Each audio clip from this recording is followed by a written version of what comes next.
So today we're learning Bamidbar Chapter 17. As we've discussed yesterday, this is really a continuation of the story. So let me finish off the last part of the story of the previous, and then there's another part which really, if someone would have wanted to make a cut, then he should have cut after this part. So what we have is like this.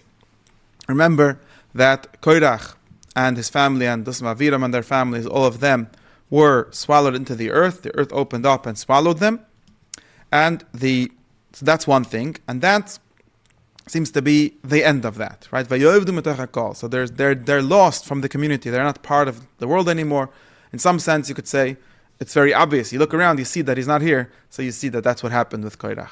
But now, the 250 people who tried to be Maktiv Ketoides and were burned, they're still here, right? Their bodies are still here. They didn't go alive into Sha'ol. Their bodies are still here. So they're still part of the community in some sense, right? As we see, Vayesef el Amav, right? When you get gathered to your people, to your family, that's what happens when you die, when you get buried with your family and so on. So these people were buried with their family. It doesn't say that they were buried, but we assume that they were buried, or whatever the people did with their families' bodies in the Mishkan, in the Midbar, They're not lost, so they're still around. In some sense, their argument is still here.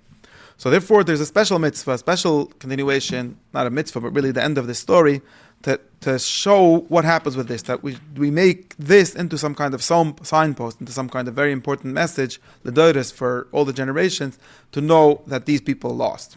And this is a special mitzvah. Hashem speaks to Moshe, and he tells him to tell to Eluzah, the son of Aharon. Aharon is the Kohen Gadol. He doesn't get involved, but Eluzah, as we see later, and this is also one of the things in which this story is already part of the third part of Sef Bamidbar, where Eluzah becomes the Kohen after Aharon. Aharon was old already, maybe Eluzah was already taking over functional things, at least things that we need work. Eluzah was taken care of. He says, take the machtes, take the vessels, the things in which they brought their ketoides, throw away the fire. Fire means here, not literally fire, right? It means coals or whatever the fire is in. Throw it away. Because these machtos became holy, they were sanctified, they were made kodesh, they were given to the Mishkan, they were given to the ketoides. So the fact that they got burned is because they were holy. It's not that these karbonis were not accepted and therefore their karbonis is sort of choil, is secular, is not holy. It's the opposite. It's because they were holy that they got burned. So therefore we need to take these machtos, although they're chatoim, right? They've sinned on themselves, right? In other words, they're not sin of the kala ed, they sinned nafshoism for their person, their personal sins. But Hashem is saying these machtos are still part of the Mishkan. So therefore, we should take it, we should make out of it a covering, a kind of a kuyipachim. You cover it, you bang it down until it's thin, and it becomes a nice cover for the Mizbech. The Mizbech wasn't covered until then so nicely, apparently, or they just added to the covering. It doesn't say what these machtas are made out of. Were they gold, probably copper, because the Mizbech was covered in copper. And this is because they brought it for Hashem and they became holy. And then, but the main point is, V'yula ois livnei Yisrael. This would be a sign for the Yidden. So besides for the fact that it's a machta, has to be, could just be used in some way, it was particularly put on the Mizbech. The Mizbech is in a public place. Mizbech HaChitzon is something where everyone can see. It's not inside where nobody can see. It's an outside thing.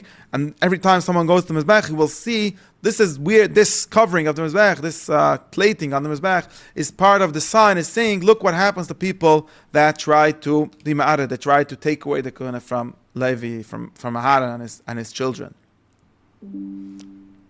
So in other words, this is not just like some weird thing where it became holy, so therefore it has to be part, but it's lachatchila like this. And this is something we see in all of these stories. There's almost always something that's left over to be a sign. Even the story itself is a sign. But the fact that this was left over is a sign to show us the message, the lesson of this story.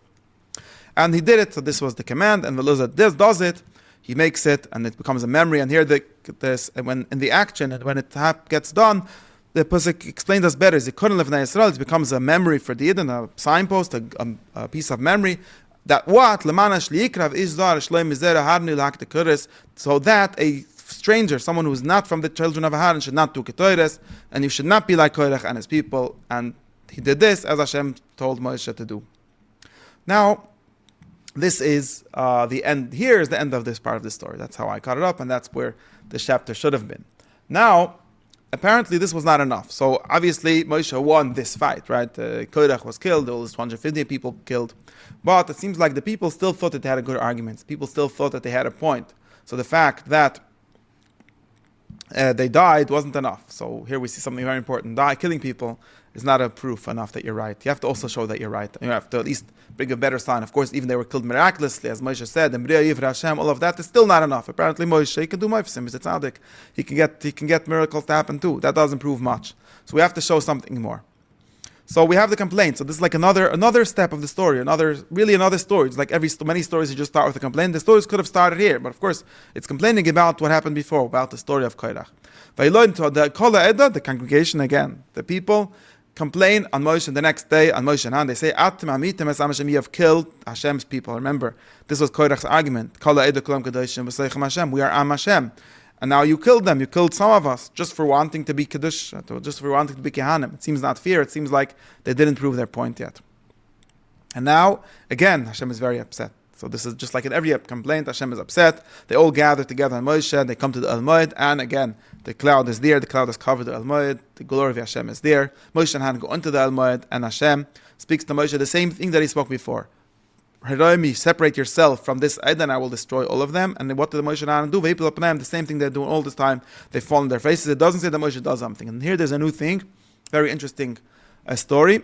Instead of Moshe davening and saying, Hey Shechad Yachta, he couldn't say that because this is Kol Ha'eda. Again, at least all the representatives. There isn't really someone saying, and of course, as we explained yesterday, it's still Moshe could have claimed that Korach instigated everything, but it seemed like it didn't help. The fact that Korach was destroyed, Korach lost very clearly, didn't help that the rest of the people, or some of the rest of the people still were on his side, still were complaining about, not only on his side, they were complaining about what Moshe did to him. So therefore, they have to do a lot more. They have to Hashem is still very upset and he wants to destroy all of them. And now Moshe cannot pray, doesn't have an argument left, but he has a segula, he has a way. It's very interesting. Of course, the same Ketores that killed the 250 people is going to save the rest of the people, so something very curious is going on here. But Moshe tells Aaron, I have a solution. Take the machta, put fire from the Mizbeach, so very important. This is not Eish Zora, fire from the Mizbeach, and go to the people and v'chap them and atone for them. So apparently Ketores is something that atones for a cask, atones for a magaifa. It might have some medicinal properties in some way. Some people might say that. But in any case, it's something that can solve this problem. There's a negev, it started a magaifa, a plague started. Go, brut ketoiris there, it will stop it. And that's what Aaron did. He runs al kol into the congregation, into the gathered people, and he sees that's true. The negev started, the magaifa started. He puts ketoiris, he stands between the dead and the living. In other words, until where Aaron came, people died. And from the ketoiris and on, maybe literally, like he was standing and there's like a plague spreading, like in a contagious way, right? So it spreads, it kills one the next. And then wherever Aharon stand, he made like a machitza with his ketoiras, and that's where the Magaifa stopped.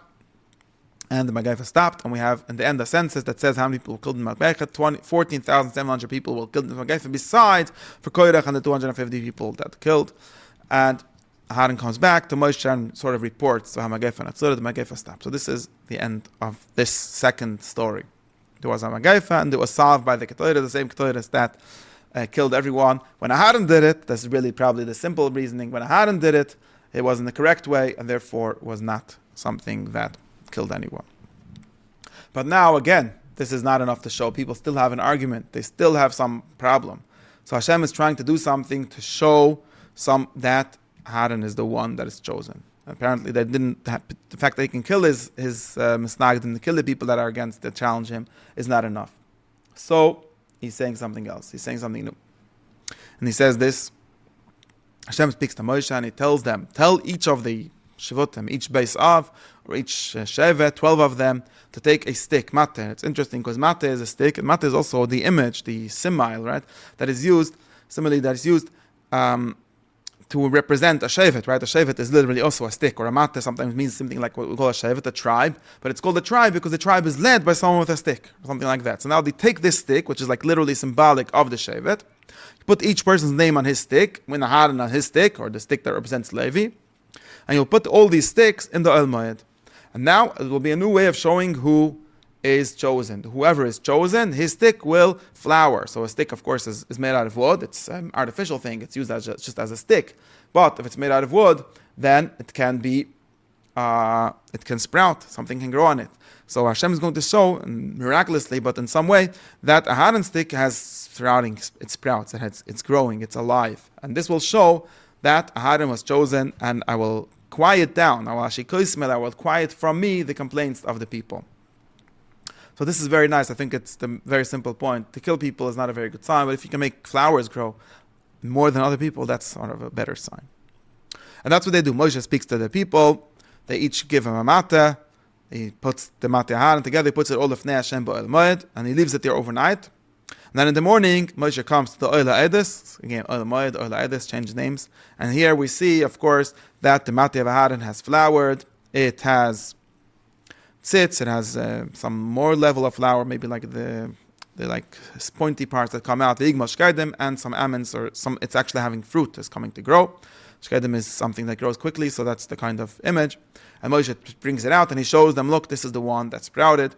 And now this becomes also a memory, just like we had the machte zachatoim, which become on the mezbech as a kod and a sign forever. The mate also gets put back and becomes a memory forever, the nicer sign that Aharon's stick sprouted, and that's what Hashem tells Moshe, bring back the mate of Aharon, all the other ones they gave back. But Aharon, which was miraculously sprouted, put back lefnei this will be the mishmeres lois meberit for something saved, right? It's going to be saved, it's going to be watched, it's going to be stay there, so that they not complain about that. V'lo yimusian did not die. In other words, this is Hashem helping them not to have complaints, right? If they die and they will go to the Mishkan, and they will die, as we see all the time. You can die from going close to the Mishkan when you're not authorized. So this will be a sign to show them that Aharon was chosen and they should not do, and Moshe did what Hashem says, and that's what happens. Now, the story continues in a third level, and the chapter here was cut off in actually the wrong place here. I'm not going to follow them. We'll start the first pasuk, the last pasuk, or the last two pasukim of this chapter. We will do tomorrow in the next chapter, because that's really the question, I think, that answers. There's a question and answer there.